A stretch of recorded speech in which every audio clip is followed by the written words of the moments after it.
तो देखिए मार्केट्स तो ऑलमोस्ट 3-4 डेज से डाउन चल रहा है स्टॉक मार्केट्स। और ऐसा नहीं कि सिर्फ mid cap small cap, large cap भी नीचे जा रहे हैं। सो देखिए लास्ट वीक मतलब इसी वीक एक बहुत अच्छा गुड न्यूज आया है इंडियन मार्केट्स के लिए। Of course directly equity market को शायद अफेक्ट नहीं करे, बट इनडायरेक्टली बिल्कुल वो उससे फर्क पड़ेगा। मैंने आप लोगों को अपडेट भी किया था उसके बारे में। तो जेपी मॉर्गन का जो इमर्जिंग मार्केट्स का बॉन्ड इंडेक्स है, उसमें इंडियन सिक्योरिटीज को, गवर्नमेंट सिक्योरिटीज को इंक्लूड किया जाने वाला है। तो स्टार्ट होगा ये जून 2024 से, अभी टाइम है। तो इमीडिएटली नहीं होने जा रहा है, बट हाँ एटलीस्ट उन्होंने कंफर्म कर दिया, ये बड़ी बात है। तो इससे फर्क क्या पड़ेगा? तो देखिए ये 20 बिलियन US डॉलर से भी ज्यादा पैसा आएगा इंडियन बॉन्ड्स में, इंडियन गवर्नमेंट सिक्योरिटीज में वो इन्वेस्टमेंट होगा। पैसिव है तो पूरा का पूरा पैसा आएगा। और आपको पता है कि जब बॉन्ड इंडेक्स में इंक्लूड होता है, वो भी प्रेस्टिजियस बॉन्ड इंडेक्स में, पहले रसिया था एक्चुअली इसमें। तो रसिया यूक्रेन का प्रॉब्लम चल रहा है, इसलिए रसिया बाहर हो गया उस बॉन्ड इंडेक्स से। इंडिया आ गया, 10% का वेटेज मिलने जा रहा है, बहुत अच्छा वेटेज है। और चाइना का इकोनॉमी भी डाउन एंड आउट है, तो काफी उम्मीद है कि इंडिया में अच्छा खासा पैसा आएगा। तो इसके कारण जो पैसिव फंड्स आएंगे 20 बिलियन US डॉलर प्लस के, उसके कारण एक्टिव फंड्स भी आएंगे, कॉन्फिडेंस आएगा मार्केट में कि इंडियन, देखिए अभी भी ऐसा नहीं कि एफआईआई इंडियन सिक्योरिटीज में इन्वेस्ट नहीं करते, अभी भी करते हैं। लेकिन आपको पता है इंडिया का जो कंट्री का रेटिंग है, क्रेडिट रेटिंग, वो बहुत ही नीचे है, BBB-, जो कि लोएस्ट इन्वेस्टमेंट ग्रेड होता है। तो यहाँ पे बॉन्ड इंडेक्स में इंक्लूड किया गया, बहुत बड़ी बात है। तो क्रेडिट रेटिंग पे भी आने वाले फ्यूचर में इससे फर्क पड़ना चाहिए। But any how credit rating agencies का तो कोई खास क्रेडिबिलिटी अब बचा नहीं है, फ्रेंकली स्पीकिंग। तो इसीलिए अफ्रीकन यूनियन, आपने शायद पढ़ा होगा, वो अपना खुद का क्रेडिट रेटिंग एजेंसी बना रहे हैं। तो बायस तो होता है ना, सारे यूरोपियन या फिर यूएस की कंपनीज हैं, क्रेडिट रेटिंग एजेंसीज तो यूएस की हैं, तो बहुत बायस होता है। मतलब उधर का तो फिर भी ठीक था, यूरोपियन कंट्रीज के हालात खराब है, लेकिन उनका हमेशा ट्रिपल ही रहेगा, AA+ रहेगा। यूएस का हमेशा AAA+ रहेगा। लेकिन दूसरे कंट्रीज का, खासकर अफ्रीकन कंट्रीज, आप समझ सकते हैं कितना खराब रेटिंग देते होंगे ये। तो वो खुद का क्रेडिट रेटिंग एजेंसी बना रहा है। खैर, तो देखिए इससे पैसा काफी आएगा, रुपी को स्ट्रेंथ मिलेगा। हमारा जो बॉन्ड मार्केट ओवर और गवर्नमेंट सिक्योरिटीज में लिक्विडिटी आने के कारण बॉन्ड यील्ड्स नीचे जाएंगे, जो कि बहुत बड़ा पॉजिटिव है। तो ऑल्दो नेक्स्ट ईयर से पैसा आएगा, लेकिन मार्केट आपको पता है कैसे मूव करता है, अभी से ही थोड़ा बहुत फर्क पड़ने लगेगा उसका। 10% का जो वेटेज है, वो 1-1% एवरी मंथ आएगा। तो ये जून से स्टार्ट होगा 24, और मार्च 25 तक चलेगा। तब तक पूरा 10% का पैसा आ चुका होगा और वो कंटिन्यू रहेगा। उसके कारण एक्टिव फंड्स भी आएंगे।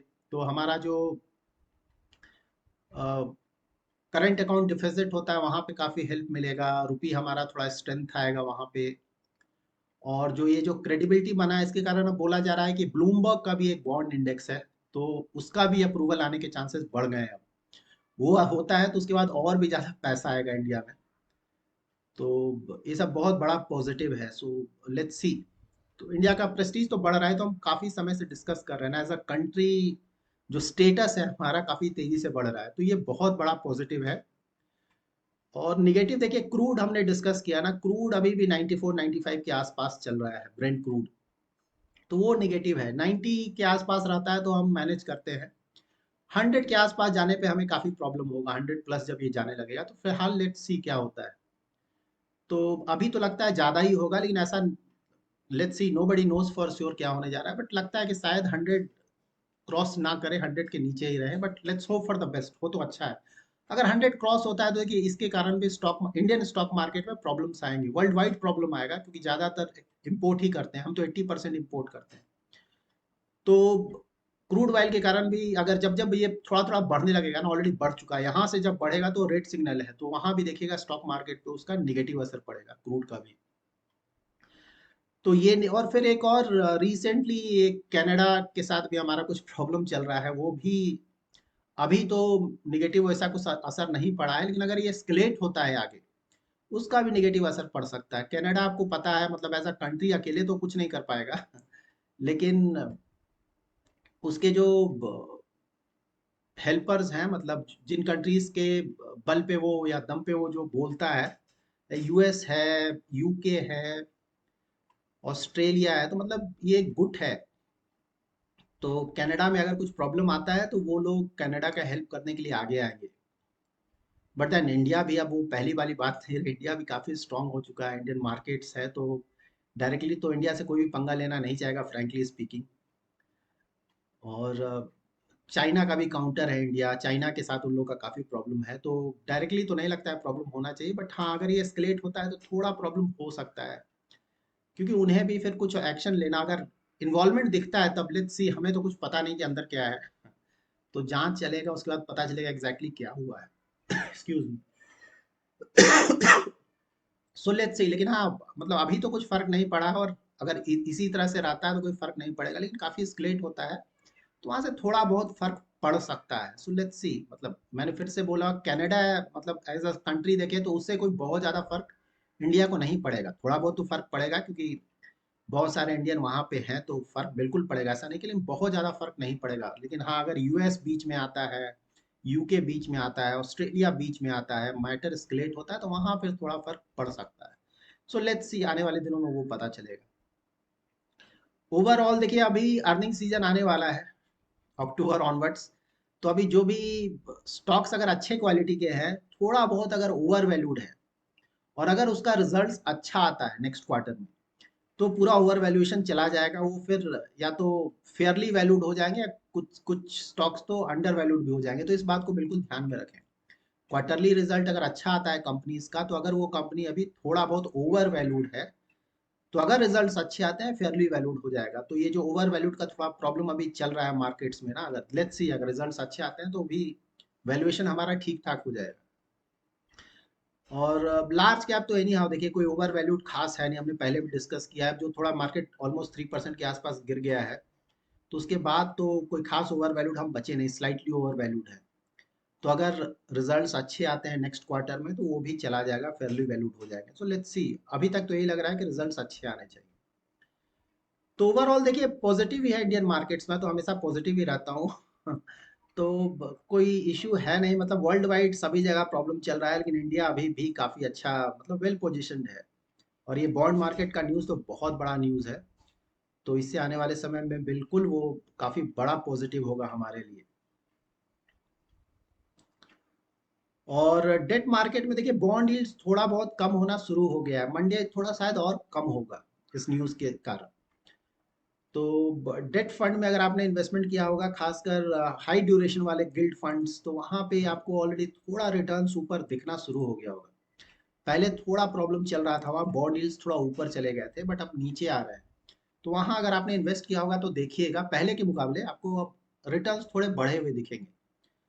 और देखिए एक और चीज जो कि हमेशा ध्यान में रखना चाहिए, कि जैसे ही मार्केट को सिग्नल मिलेगा ना कि यूएस में रेट कट बढ़ना रुक चुका है, तो वहां से मार्केट में और भी तेजी आएगा, ये हमेशा ध्यान में रखें। तो यूएस देखिए अभी बोल रहा है कि एक और रेट करेंगे, शायद रेट हाइक करेंगे फेड रिजर्व के अनुसार। तो उसी के कारण मार्केट में थोड़ा, उसके कारण भी थोड़ा प्रॉब्लम आया है इंडियन मार्केट्स में। तो अगर वहां से लेट्स सी कब वो रेट हाइक करेंगे, तो इसी साल करेंगे, मोस्टली नेक्स्ट ईयर तो नहीं होगा, इसी साल होगा। और एक और प्रॉब्लम ये आ रहा है कि जो भी डेवलप्ड कंट्रीज हैं, यूएस है या फिर यूरोप की कंट्रीज हैं या फिर यूके है, सभी ये बोल रहे हैं कि भाई नेक्स्ट ईयर भी मेरा इन्फ्लेशन 2% नहीं जाएगा, 2% बोल रहे हैं 2025 में जाएगा। तो अगर 2% 25 में जाएगा तो फिर नेक्स्ट ईयर रेट कट कैसे होगा? जबकि मार्केट तो पहले अगर लोगों से पूछते हैं तो इसी साल रेट कट एक्सपेक्ट कर रहे थे, कुछ लोग मिड में एक्सपेक्ट कर रहे थे, कुछ लोग ईयर एंड में एक्सपेक्ट कर रहे थे, वो तो गया। उसके बाद फिलहाल अगर कंसेंसस देखेंगे तो नेक्स्ट ईयर मिड तक एक्सपेक्ट किया जा रहा है कि रेट कट होगा, लेकिन रेट कट देखिए तभी होगा जब कोई एक्सीडेंट होगा, फ्रैंकली स्पीकिंग यूएस मार्केट्स में।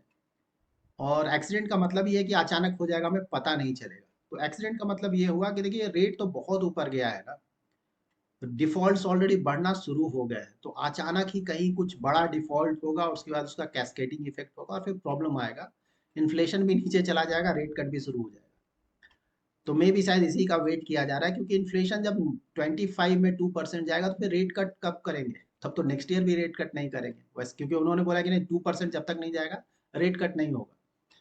सो लेट्स सी, तो अगर कुछ प्रॉब्लम्स आते हैं या फिर इन्फ्लेशन घट जाता है, काफ़ी कम हो जाता है, मतलब वो जो सोच रहे हैं उससे पहले हो जाता है, तो वो भी एक पॉजिटिव न्यूज़ है। या फिर इकोनॉमी में अगर बहुत बड़ा प्रॉब्लम आता है, तब रेट कट्स होंगे।